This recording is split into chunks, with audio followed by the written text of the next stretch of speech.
It's been 2.5 years since I was last in Afghanistan. Now I'm back on the front line with Whiskey Company 4-5 Commando. This war has lasted for 10 years, cost billions of dollars and thousands of lives. The Royal Marines I'm with are engaged in a counter-insurgent war against a deadly enemy, the Taliban. This is a bloke that trained 15 and 16-year-old boys last summer to blow themselves up and kill innocent people. Let's make sure he doesn't get the chance to do it again this year. I'm with Whiskey Company on their first ever night operation, the aim of which is to capture a Taliban suspect. As we surround his compound, we wait for the call sign to go in. Charlie 10 Alpha at Bunker Hill, Bunker Hill. Here we go.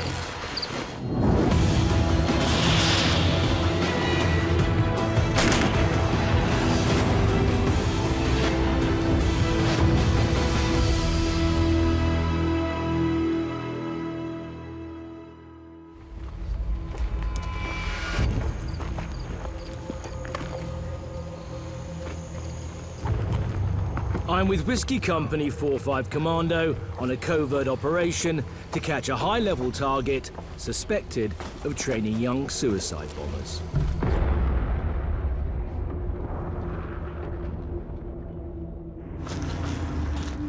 To get to the suspect's compound, we have to travel through rough terrain in the pitch black. There is the ever-present danger of stepping on an IED.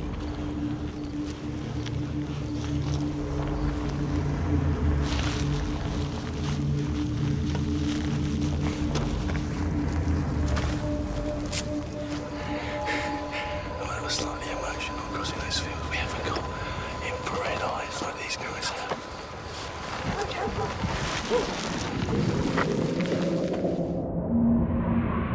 Whiskey Company's plan is to split into 3 patrols. The first team will set up an inner cordon to prevent anyone escaping. Team 2 will patrol an outer cordon to stop anyone attacking the inner cordon. And the team I'm with will gain entry and secure the compound.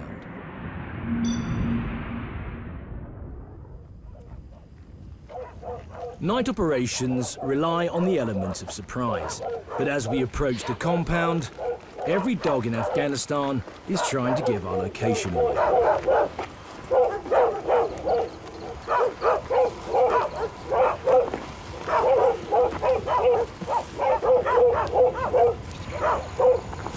We have our own search dog, Casper, who, fortunately for us, has been trained to keep quiet.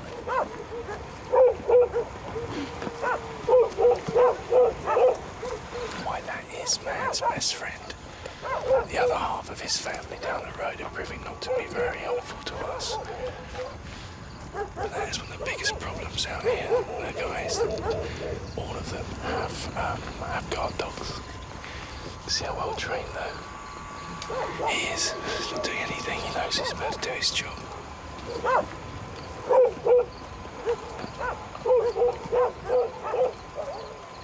Whilst we wait for the other 2 patrols to get into position, Casper goes in to search for explosives.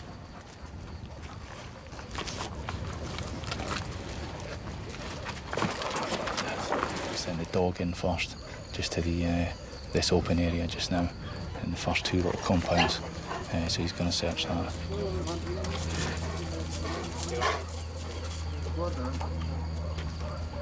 According to other intelligence at the moment, there's been no movement inside the compound. That's either very good because the suspect's asleep, or it could be very bad because there's no one in the compound. With us, we have members of the Afghan security forces. They'll be the first to go through the door. This change in policy, Afghan dealing with Afghan, is paying dividends with the locals. The Afghan security forces make their move, and we hold our breath.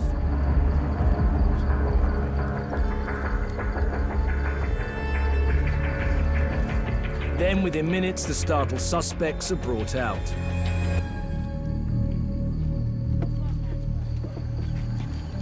So how many is there? 1, 2, 3, 4, 5, 6.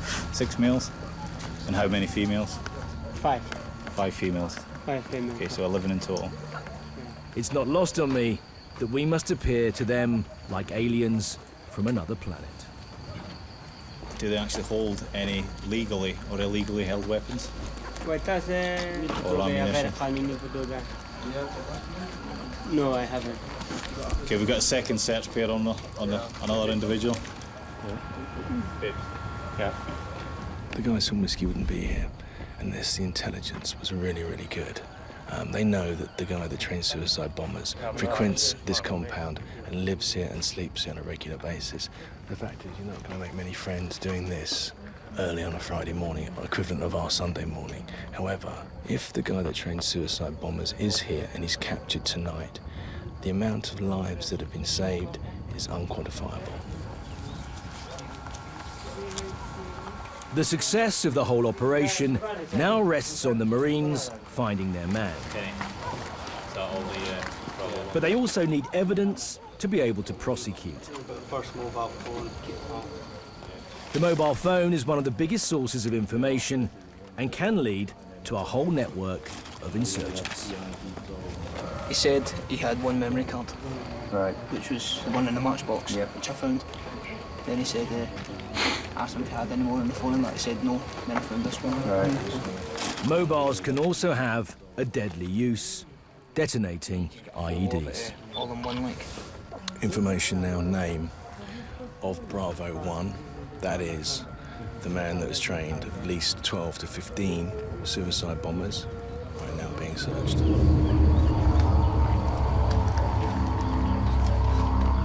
But before they can detain their man, they have to find some incriminating evidence. If this test for explosives comes up positive, then this man is in a lot of trouble.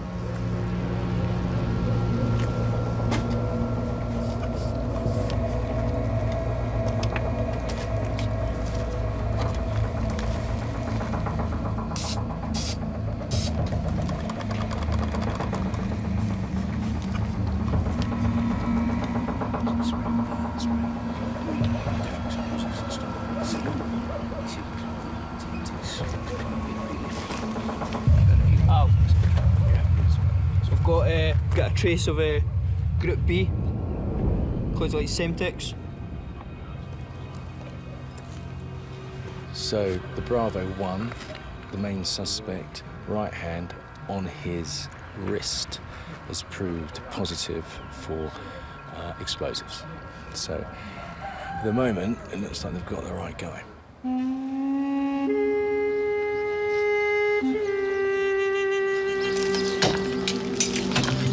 Insurgents will go to any length to hide their explosives, even concealing them within walls.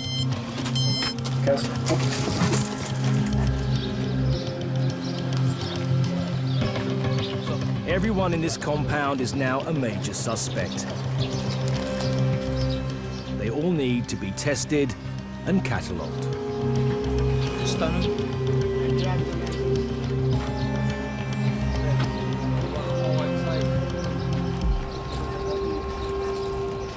Right, let's go through for... You got a double tone or something? No. So the main suspect's been taken through now for questioning. We're here to help the people of Afghanistan, and he is not someone helping the people of Afghanistan. We know exactly who he is, and we're out to get him. Every day we will come looking for him and his son and his friends.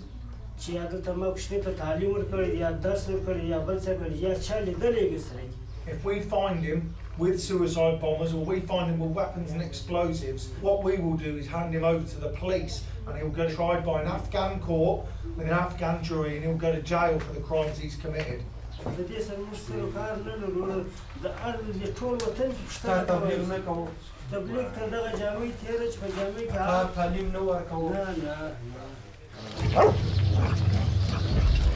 After screening everyone for explosives, the Marines have come up with a second man who is a possible insurgent. Just saying that with the evidence that we've got, we're going to be arresting him, we're going to be taking him back to Bastion. So, the main suspect, Bravo 1, proved positive for explosives. Can't be anything else other than explosives.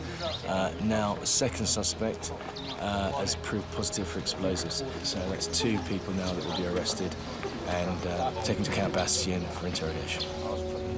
Tell him to open his mouth wide. To complete the evidence gathering, a DNA test is carried out on each suspect. This whole process has been gleaned from 30 years of counter-terrorism during the Troubles in Northern Ireland.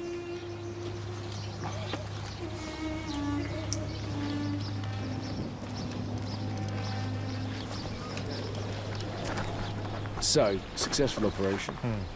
There's more intel behind this than just turning up for no reason. There was hard intelligence to suggest that this man has, trained young men to blow themselves up and kill other people.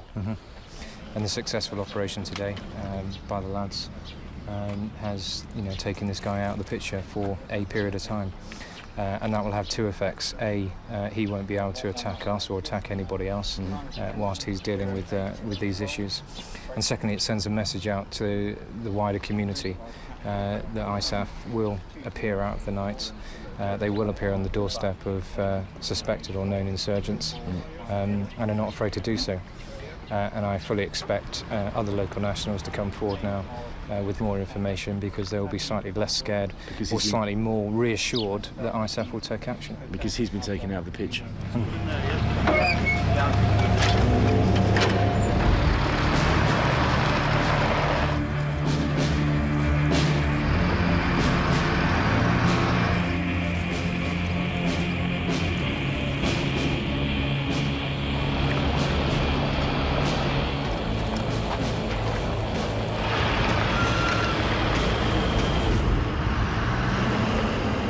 So that's the end of Tora Basha 43. For us guys, we left at 21:15. It's now 09:15, so 12 hours 15 minutes. From the OC's point of view and from Whiskey's point of view, very successful operation. And I'd say pretty proud of the guys at Whiskey Company, who at all times performed professionally and also with the utmost courtesy towards the people they were dealing with, even the people they were arresting.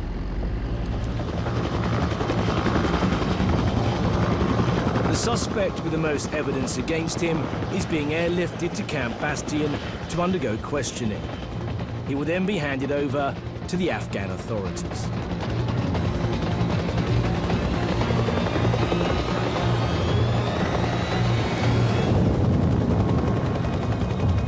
Even though the main suspect proved positive for explosives, he's released as there's not enough evidence to convict him. In a country strewn with IEDs, we were lucky yesterday to patrol without incident.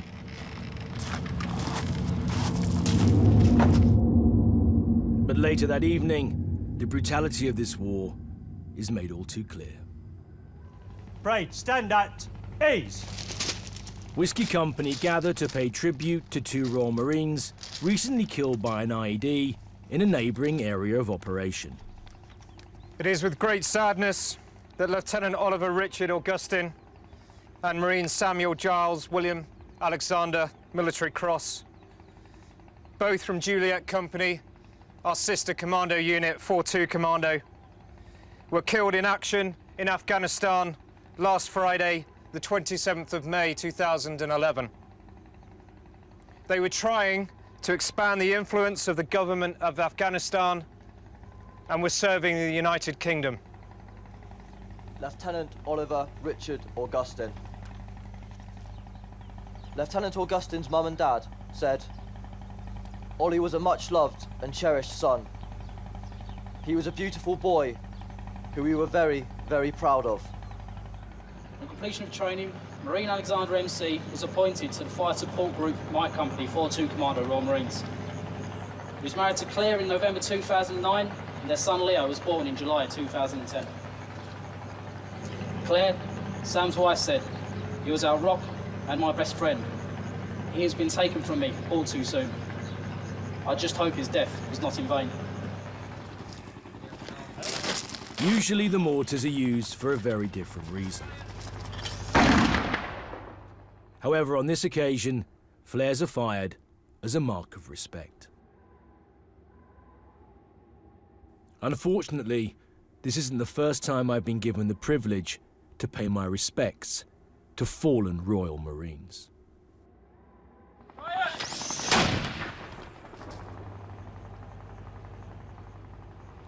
Go on your way, Royals. You have completed your last endurance race well. So go forth into the next life with our loving God at your side to run a new race in his kingdom. Parade, parade, turn up. Parade, to your duties. Dismissed.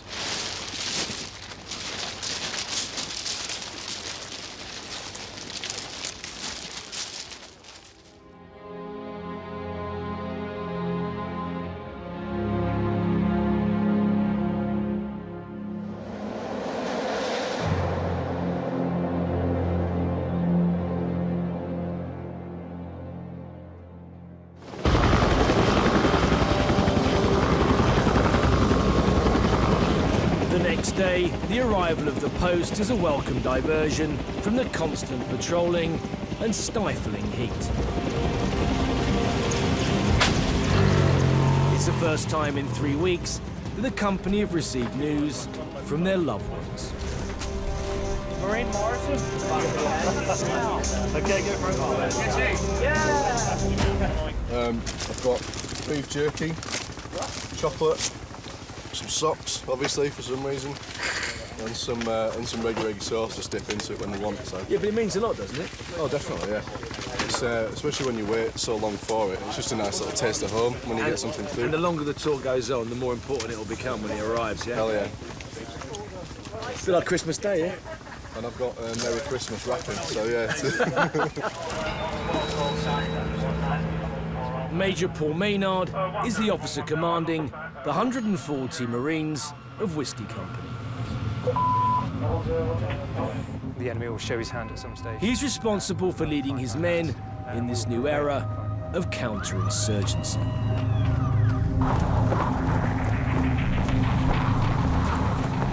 Give me some idea of where you think the insurgents might be.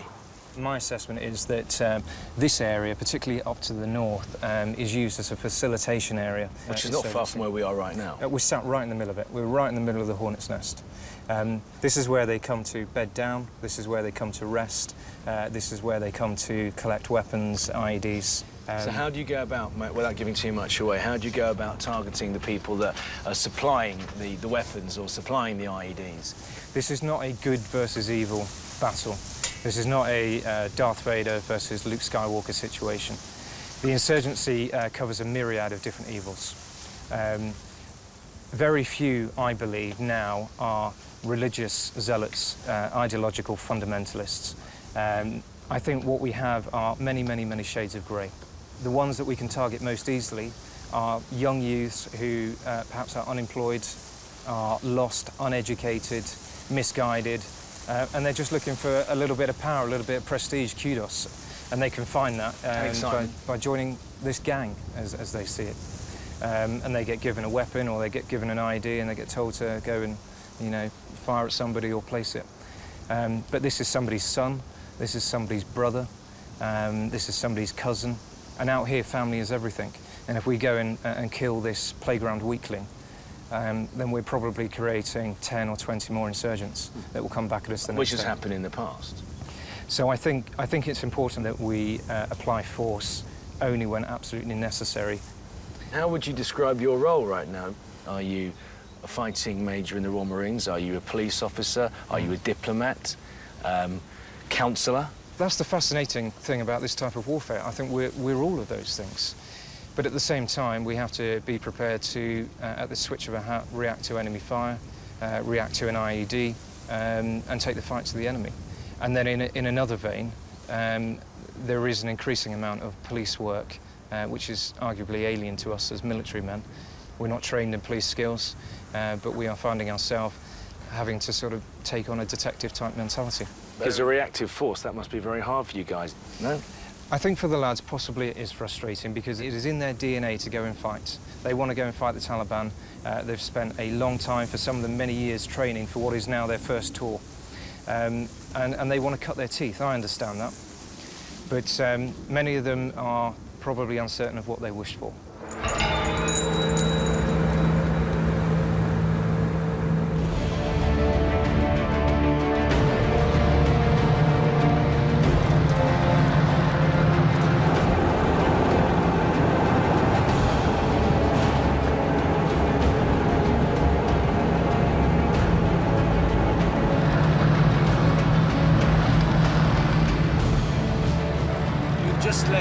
We're on our way to Millet, and it's one of the other patrol bases in Whiskey's area of operation. There are 2 other patrol bases, and they're at strategic points in order to stop the movement of insurgents.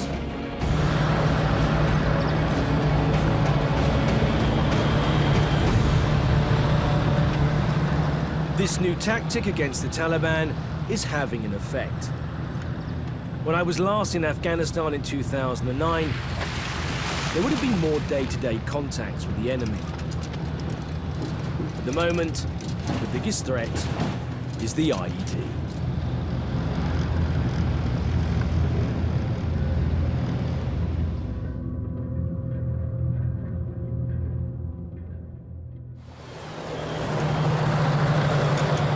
I've hitched a lift with a resupply which comes to this base once a week. Fighting the Taliban isn't just about bombs and bullets. It's also about making sure the troops have vital supplies. So how much water is actually in this camp and how much are they offloading now then? Huh? OK, well, we've got about 2,500 litres left in the shake-ons. We've got about 8,000 litres being offloaded here. So that's going to last us then for about 30 to 40 days. How carefully do you have to monitor it, mate? We've gone from using 10 litres a day to using probably 18 litres a day per man now. That includes washing, shaving, cleaning your teeth. Obviously, we're out in the irrigation ditches, so there's urine and faeces in there. So every time the lads come back, they've got to scrub their clothes, they've got to scrub their boots. We keep all the kit outside of the tents because, of course, as soon as we bring that infection into the tent, everyone gets diarrhoea and vomiting and they're out the gate. DMV? Yeah, DMV, mate. And once that comes around the camp, you're operationally You can be spread virally, absolutely. Exactly. And if you imagine 10 people get it in this PB, that'll be us not patrolling. Right.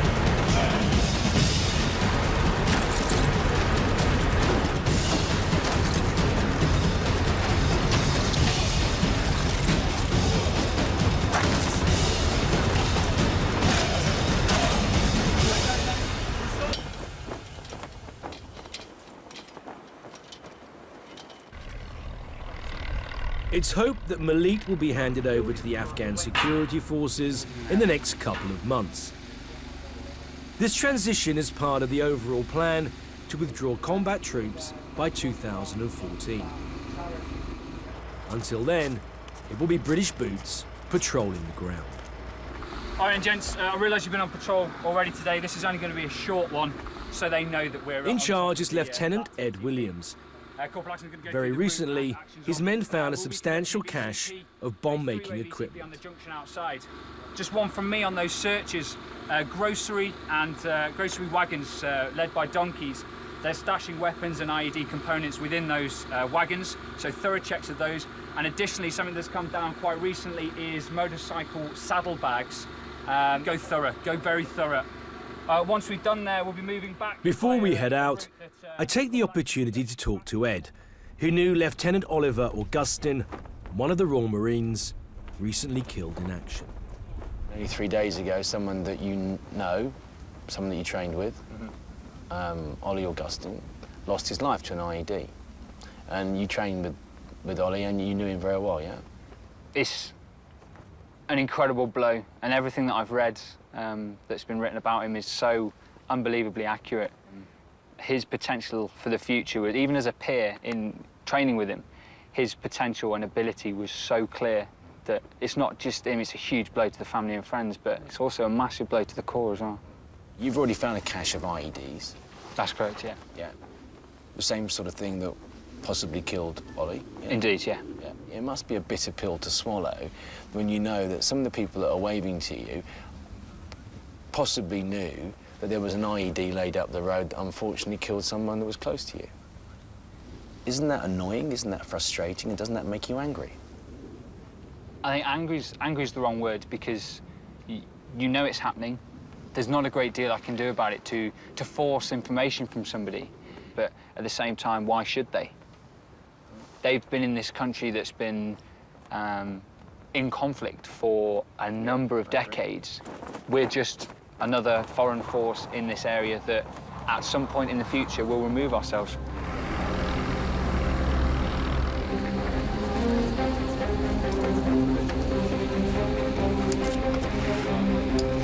That's 6 mile for my course. I'll be leaving my lane shortly.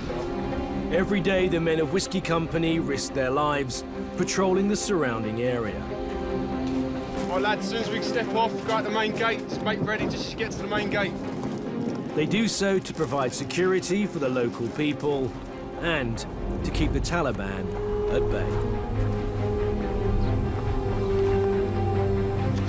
So you've got locals right up against the patrol base, yeah?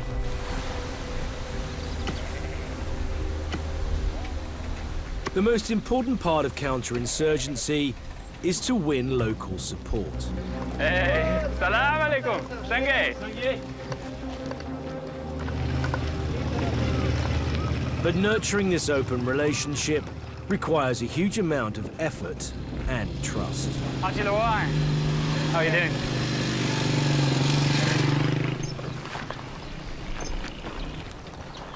I tell you, in the past, this would never have been allowed to happen, because young boys the same age as these ones pushing wheelbarrows have detonated them and killed troops. And it goes to show how the atmospherics here are very, very different at the moment, and there seems to be a very good relationship between the Marines here and the local populace. Let's hope it remains so. But with this new openness comes an increased risk. In Afghanistan, it's not always that easy to know who is and who isn't your enemy. Yeah, we've got a motorbike front. We've got a motorcycle search up front. In the last few years, there's been a frightening rise in the amount of troops killed by IEDs. In 2006, 41 soldiers lost their lives to them. 4 years later, that figure jumped to 366. The Afghan people are suffering too. Over 1,000 have been killed as a result of IEDs and suicide bombings. The patrol decides to check the location where they recently found a large cache of IED components. Where those two guys are You can see now. just over there now, there are two guys. They're the two guys that actually found the original cache. You've got one of the two, and you've got the second Valen man has gone over with him just for another search.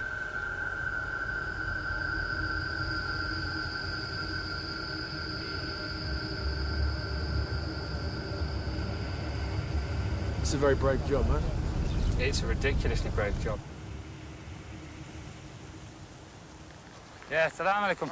Sange. I remember this man. This is the man of the son of the man that owns this field. Yeah. So, any more ID caches for us?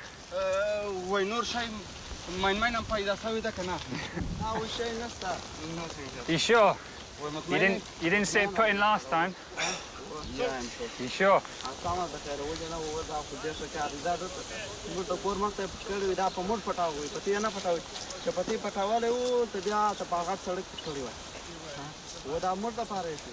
He thinks that IED was put in place for the locals, not for ISAF.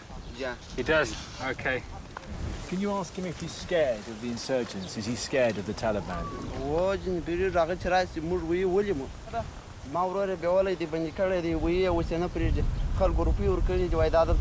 Taliban. Obviously the DFC. Someone's been back looking for it. You sure? Yeah, mate, just like Like definitely all the way down to the ground. no, about 3/4 of the way down. So someone's been digging, looking for it. Got the predators, it's not there. And just been that. So basically there was a cache of IED components to make more than one IED. It was discovered by the guys here. They've come back to where they found it 5 days or so later, and it's clear that someone's tried to find the components.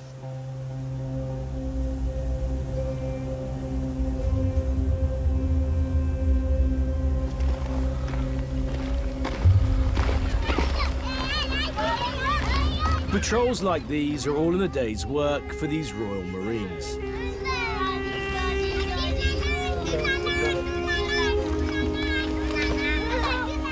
I'm interested to know if they think the sacrifices they are making will have a positive effect on the future of Afghanistan.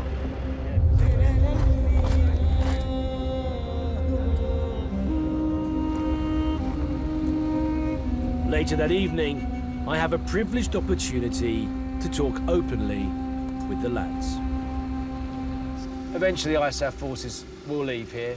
It's said at the moment 2014. What do you think will happen here when they go? With the timeline that's set, I think the Taliban will filter back in fairly easily. Pulling out too soon, I reckon. The ANA and the AUP won't be established well enough, I don't think, in the next 4 years to be able to control it. They'll not have, like what we've got, they'll not have air assets and that to help them out. Well, I'd like to think that we'd still be here mentoring the ANA, AMP, and they'll be able to deal with it. If not, then what have we been fighting for and what have people been dying for? Hopefully we'll be able to deal with it, or this is just a waste of time. Especially for lads that got injured and stuff like that, you know. Because they're sitting at home thinking that we're still carrying on the job where they've been injured, lost legs and limbs. You know, if it all goes Pete on when we've pulled out, they're going to be sitting there, no legs, no arms or whatever, however bad they've been injured, and think, you know, what for? What have I done that for? I think it's wrong to say that this has been a waste of time, because if you look back, what, Eric 5, Eric 1, this country was in no fit state to look after itself compared to what it is now. The ANA or AMP weren't half as good as what they are now, so we should hopefully have made a difference and they can look after themselves. When you start hearing rumours that certain places are going to close and we're like, well, how's that? The job's not done yet. And there's one eye on the exit already, and we've not really completed what we've set out to do. And there's a lot of lads that have died out here for what we're trying to achieve. And it'd be shocking if we end up walking away when we haven't finished the job properly.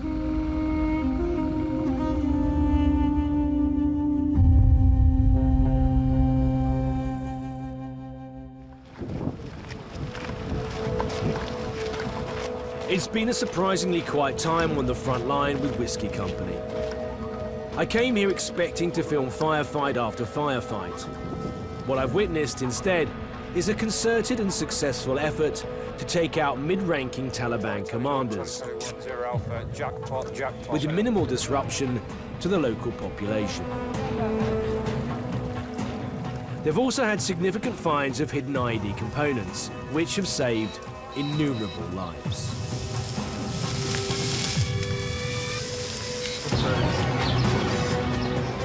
Whiskey Company still have another 4 months to serve of their 6-month tour. But for the moment, my time with them is coming to an end. After months of negotiation, we've managed to gain access to a different side in this war. Roger, that's my call sign. Just got to here now, we're just unloading. Over. Well, that concludes our last patrol with Whiskey Company. So far, while we've been with them, not a shot's been fired in anger, and I can only hope when we return that situation has stayed the same and that all the members of Whiskey Company are safe and sound.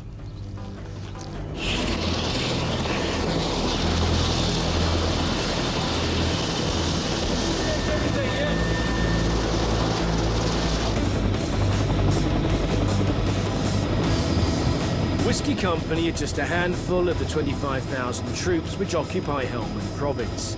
After Obama's surge, by far the majority are American.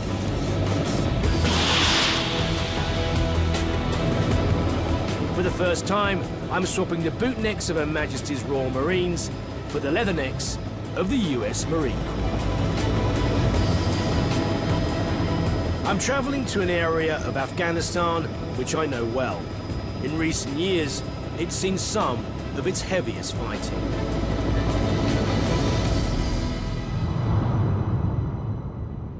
We're flying 400 miles north of Katina to the town of Musakala. Sitting in the shadow of Mount Doom, this town was handed over by the British to the Americans in April 2010.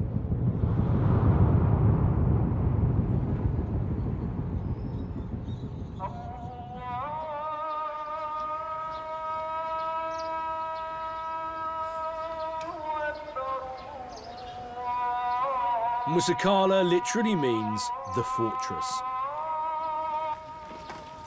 This is the American headquarters for operations in the region. Major Conway is second in command of the 3rd Battalion, US Marines. So this is what was known as the White House, correct? Is that right? Yeah, this is the White House. From what I understand, this was used as one of your command posts. It's got probably the best observation of any building in all of Musakala. Obviously, many people have been here over the years, particularly the US Marine Corps, but there's the Royal Anglian, which is my family regiment's insignia up there, yeah, just up there, so yeah. In all these buildings, you can trace the history of who's been here based on the Taliban artwork and the British artwork, and now some of the Marine artwork. Of course. All right, we're gonna go up to the top here. Yeah, remember this.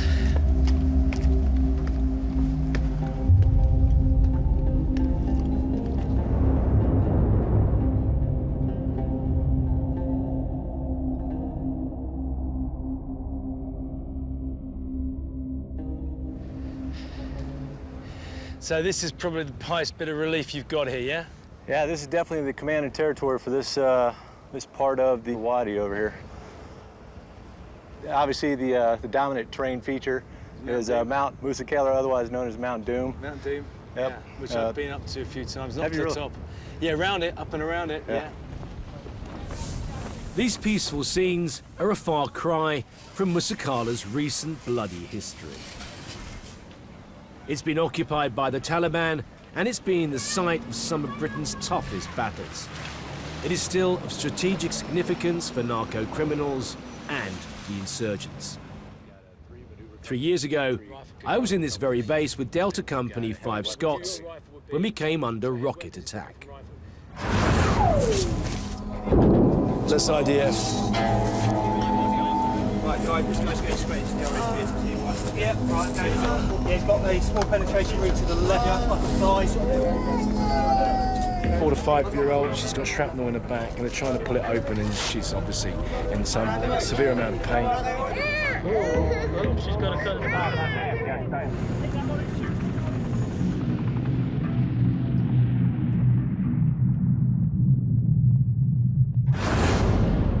There's still some bad stuff that goes on up there. We hit an IED along the wadi basically about a month ago, a fairly large IED. Besides that, not a whole lot of contact in the immediate area of Musakala. We, again, have built on the progress that the Brits started, and we've been able to push the security bubble up another 8 clicks or so, just to the west up there of Mount Doom. The British used to control a relatively small area around Musakala. But now it's been extended a further 5 miles by the Americans. I'm heading to the southwestern edge of the security bubble to Patrol Base Mirage. Patrol Base Mirage is it's a new patrol base. The last battalion that was here, 1st and 8th Marines, opened it up. And that is a lot further than I would have been able to have gone when I was here 3 years ago. It was a tough fight, even taking that patrol base in the dirt for that. That was where we believe the insurgents had a lot of their families, and so they fought pretty hard to keep that. And to this day, there's still a lot of contact down there. So that's where we're going? That's where you're going. You're gonna be in good hands. The platoon commander down there, great guy. He's probably about 6'5", probably weighs about 230 pounds. Just a beast of a man. I stand behind him then. If you can, hopefully they'll shoot the tall guy. His name is Tor Peary. Tor Peary. And what rank is he? 1st lieutenant. Right. So he's down there running that patrol base alone and unafraid.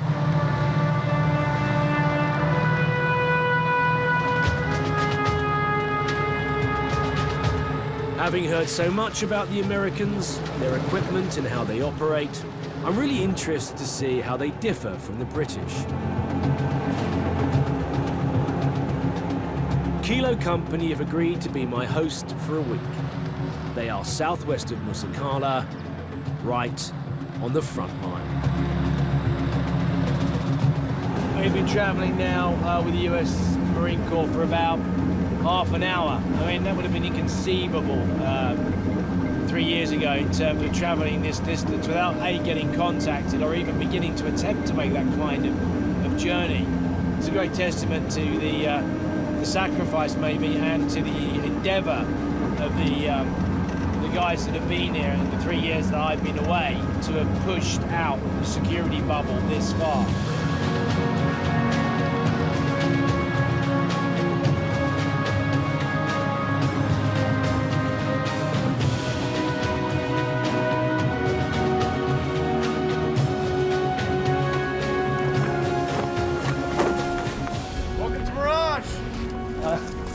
Lieutenant Perry or Tor, yeah? Yeah. Ross Kemp, really nice to meet you. Nice to meet you. Nice to meet you. Definitely. Definitely. Well, as you can see, this place is a dirt bowl. Yeah. But it's our dirt bowl. It's home. Yeah, it's home. Yeah. Tor, being positioned here now, how long will you guys be actually at this patrol base? The whole tour, or will you get moved around? I'm pretty sure the whole tour. We're the only second unit to actually be here.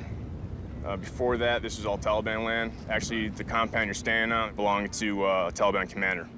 His name was Mirage, which is why this code's called PB Mirage. It's kind of kicking the teeth. As you can see, this is our ECP post, commanded by a Marine at all times. We even have our little PB Mirage welcome sign. Yeah, got it. Yeah. In terms of the security bubble that surrounds Musakala, we are on the edge of the bubble, right? We are the edge of the bubble, correct. You can see over here, there's a walled compound with a dark spot right to your 12 o'clock. Right, just directly ahead here? Yep, we've taken RPG from that area. Right. And AK-47, heavy machine guns. Living on the edge. Living on the edge, yeah. All right, moving on. Just a few weeks ago, this base came under sustained attack. There's an explosion just there right now, yeah? Yeah, that was probably an ID. Hey, post 3. Hey, was that us? Do you like a patrol right now? I might have a patrol out right now. Give me 5 minutes. Yeah, roger. So, we've literally been at the patrol base 4 minutes. Looked straight out there. As I looked out there, massive cloud of dust and debris, and an IED has just gone off over there. Welcome to the patrol base.